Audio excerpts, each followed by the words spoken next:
Morning, this is Shahid sir with your English classes. How are you, students?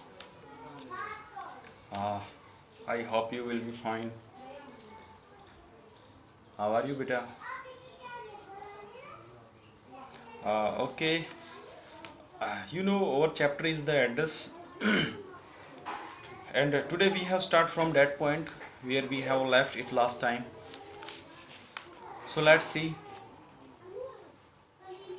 Okay, I had remember last time हमने छोड़ा था in Marconi street said my mother number 46 remember that कि मेरी माता जी ने मुझे बताया था कि ये गली नंबर 46 में रहती है और इसको हमेशा ध्यान रखना।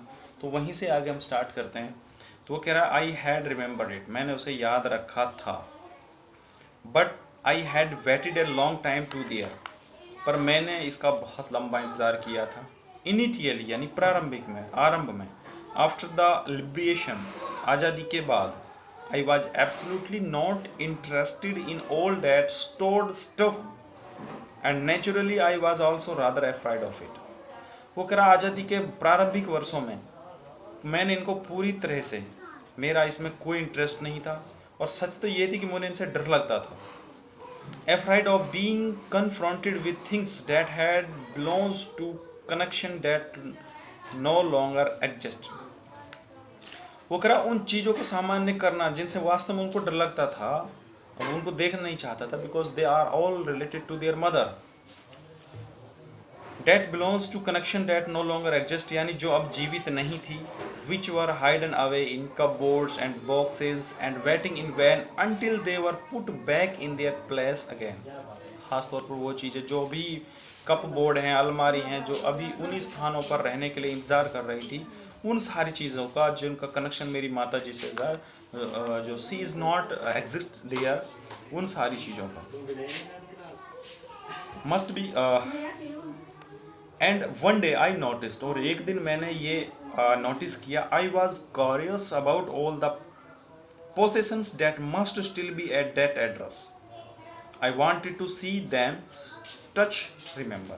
और एक दिन मेरे अंदर एक क्यूरियसिटी हुई कि मैं उन सारी चीज़ों को देखूं और उनको टच करूं जो सारी चीज़ें उनकी माँ से संबंधित थी। आफ्टर माई फर्स्ट विजिट, हाँ, but generally everything became more normal again. पर अब साधारण हर कोई चीज़ उसके लिए धीरे धीरे सामान्य होती चली गई। Bread was getting to be a light colour, जो ब्रेड था उनका कलर भी थोड़ा भूरा होता चला गया। There was a bed you could sleep in unthreatened, and there was a bed you could sleep in unthreatened, यानी वो बेड जिस पे आप सो सकते थे बगैर किसी धमकियों के। A room with a view you were more used to glancing at each day, और एक ऐसा रूम जिसको आप हर रोज देखते हैं। And one day I noticed I was curious about all, हाँ लास्ट टाइम मैं थोड़ा फॉरगेट हो गया था, मैं 2 लाइन्स को जंप कर गया था बेटा, तो यहाँ से ये छोड़ गया था मैं, ग्लांस एट ईच डे। तो and one day I notice, और एक दिन मैंने ये नोटिस किया। I was curious about all the persons That must still be at that address। एक दिन मुझे ये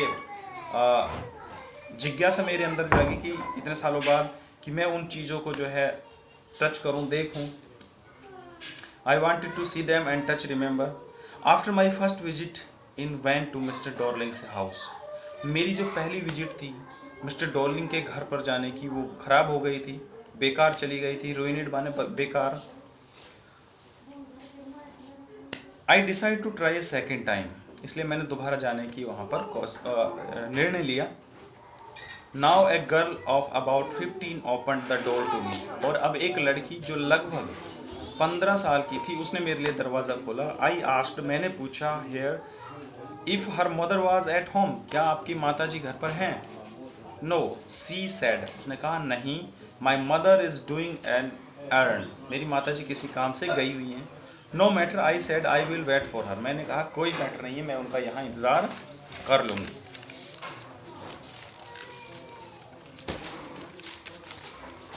आई followed the girl along the passage, मैं गलियारे में लड़की के पीछे पीछे गई।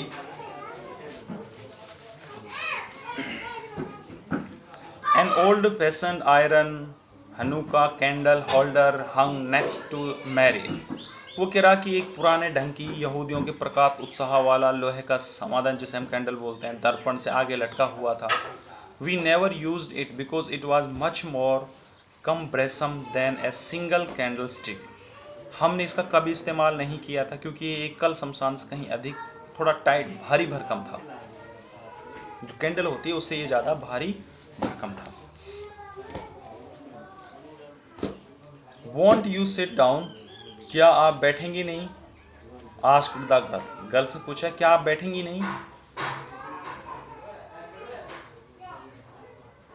She had open the door of the living room and I went inside past her. उसने बैठक का दरवाज़ा खोल दिया और मैं अंदर चली गई।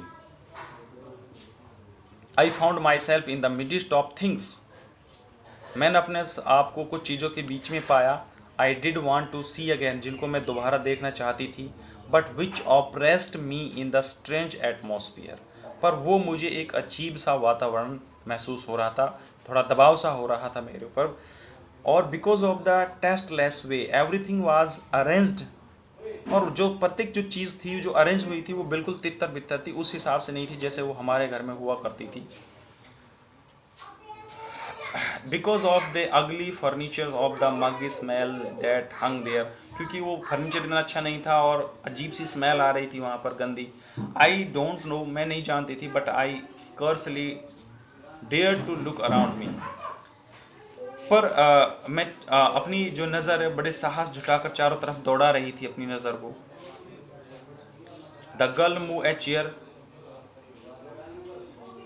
उस लड़की ने एक कुर्सी खिसकाई मेरी तरफ। आई सेट डाउन, मैं बैठ गई। And stared at the woollen table cloth, और मैं जो टेबल थी उसके ऊपर जो कपड़ा था वूलन का, उसको मैं देखने लगी, घूरने लगी। आई रबड इट, मैंने उसको ऐसे रबड़ किया, घिसा। My fingers grow warm from rubbing, जब हम किसी ऐसे किसी चीज़ को रफ करते हैं ना तो गर्माई हीट पैदा होती है, तो ऐसा मुझे फील हुआ। I follow that lines of the pattern, मैं उस लाइन को फॉलो कर रही थी। Somewhere on the edge there should be a burn mark that had never been repaired, मैं उसको महसूस कर रही थी कि उस टेबल के अंदर जो मेज पोज था उसमें कहीं कोई जला हुआ पार्ट था जिसको हमने कभी रिपेयर नहीं किया था, मैं उसको ढूंढ रही थी, महसूस कर रही थी। My mother will be back soon said the girls, मेरी उस लड़की ने कहा कि मेरी माताजी बस जल्दी आने वाली हैं। I have already made tea for her, और इसलिए मैंने उनके लिए पहले ही चाय बना रखी है। Will you have a cup, क्या आप भी एक कप चाय लेंगी? थैंक यू, धन्यवाद। And then I looked up, मैंने ऊपर देखा। The girl put cups ready on the tea tables, जो लड़की थी वो चाय के प्याले मेज़ पर तैयार कर रही थी। She had a broad bag, उसका पिछला हिस्सा बड़ा भारी था। जस्ट लाइक हर मदर, बिल्कुल उसकी माता जी की तरह। She pour tea from a white pot, उसने एक सफ़ेद केटली से चाय डाली। All it had was a gold borders on the light, और सारे बर्तनों के ऊपर गोल्डन बॉर्डर थी। आई रिमेंबर, मुझे याद था। She open a box and took some spoons out, उसने एक बॉक्स को ओपन किया और उसमें से कुछ स्पोन्स को निकाला। That a nice box, I heard my own voice, मेरी अपनी आवाज़ ने मुझे कहा कि वाह कितना अच्छा बॉक्स है। It was a strange voice, ये एक अजीब आवाज़ थी। As thought each sound was different in this room, यानी जैसा मैं सोच रही थी प्रत्येक आवाज़ इस रूम के अंदर अलग थी। Oh you know about them, she had turn around and brought me my tea, वो मुड़ती हुई मेरे लिए चाय दी और उसने कहा ओह आप इन सब चीज़ों को जानती हैं। सी लाफ्ड, और वो हंसी। माई मदर से इट इज़ एंटीक्यू, मेरी माता जी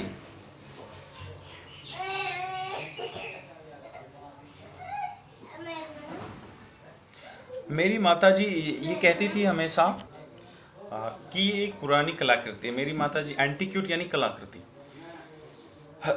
we have got lots of more, वो कह रही हमारे पास ऐसी बहुत सारी हैं। She pointed round the room, see for yourself, उसने उनकी तरफ ऐसे इशारा करते हुए कहा कि आप इनको स्वयं देख लीजिए। Oh you know about them, हाँ। I had no need to follow her hands, मुझे उसके उस हैंड्स की कोई ज़रूरत नहीं थी फॉलो करने की। क्योंकि मैं उन सारी चीज़ों को मेरी थी वो मुझे पता था सारे, इसलिए मुझे उसके हाथ को फॉलो करने की ज़रूरत नहीं थी। I know which things she meet, मुझे पता था प्रत्येक चीज़ का क्या मतलब है। I just look at the still life over the tea table, बस मैं तो एक शांत नज़रों से उस मेज़ के ऊपर देख रही थी। As a child I had always fancied the apple on the pewter plate, और मेरी एक कांसे की प्लेट पर सेब रखने की हमेशा इच्छा रहती थी। We use it for everything, हम इसको हर चीज़ के लिए यूज़ करते थे। सी सैड, उसने कहा। Once we even ate of the plate hanging there on the wall, और हमने एक बार तो इन प्लेटों में खाना भी खाया था जो ये दीवार के ऊपर लटकी हुई हैं। I wanted to so much, मैं बहुत ज़्यादा चाहती थी, but it was not anything special, but अब इसमें कोई ज़्यादा मज़ा नहीं था, कोई स्पेशल कोई चीज़ नहीं थी। I had found the burn mark on the table cloth, मैंने उस मेज पोस्ट पर उस जले हुए स्थान को ढूंढ लिया था। The girl look questioningly at me, लड़की ने मुझे कुछ प्रश्नात्मक दृष्टि से देखा। यस आई सेड, मैंने कहा हाँ। You get so use to touching all these lovely things in the house, तुम इन सब चीज़ों के आदी हो गए होगी, इन प्यारी चीज़ों को इस घर में टच करने के लिए। You hardly looked at them any more, तो मुश्किल से अब इनकी तरफ ध्यान देती होगी। You only notice when something is missing, केवल तब ध्यान देते होगी जब आपको लगे कि कोई चीज़ इसमें मिसिंग है। Because it has to be repaired और because you have lent it for example, यानी उदाहरण के रूप में जब कोई या उसकी मरम्मत करवानी होती है या तुम उसे उधार दिए होते हो। तो बेटा इस वीडियो में आज के लिए इतना ही, अगर लास्ट पैसेज बचेगा इसमें फिर हमारा लेसन फिनिश हो जाएगा।